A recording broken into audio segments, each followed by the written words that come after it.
That I prepared.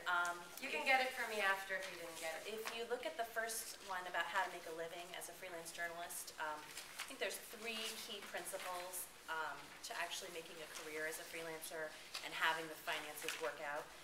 Number 1 is to land a steady anchor client. So someone that you know how much they're going to pay you every month, and ideally that covers the basic necessities, so you're not going to lose your house or whatever. And I have some ideas here of the kinds of anchor clients that you might have, and I also just thought of another one, which was a grant. There are foundations that will give grants to journalists for a project, and that can be a good sort of cushion to even out your cash flow, because as an entrepreneur, independent contractor, cash flow is your biggest issue, and you need to make sure that you're on top of it.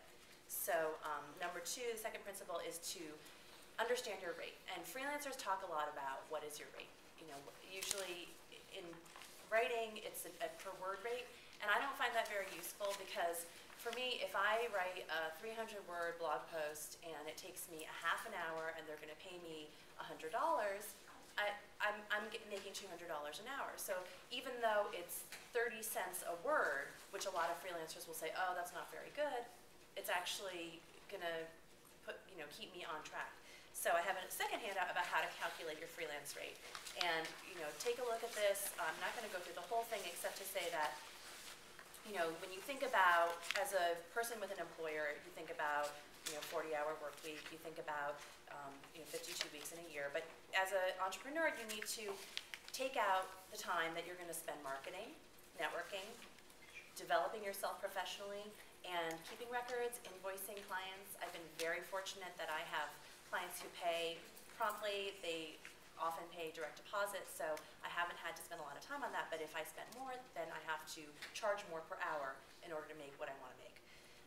And I've put here, to make what you want to make based on these assumptions of 30% of your time is spent on those, running your business tasks, what you need to charge per hour. So,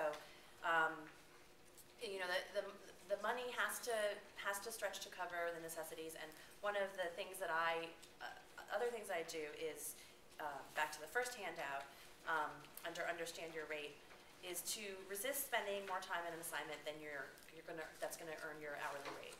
So if I know my hourly rate is $100 an hour, and I get an assignment and they're gonna pay me $500, I will not spend more than 5 hours on that assignment. And it's just a discipline, because you always want to report more, you always want to get that one more interview that's so interesting.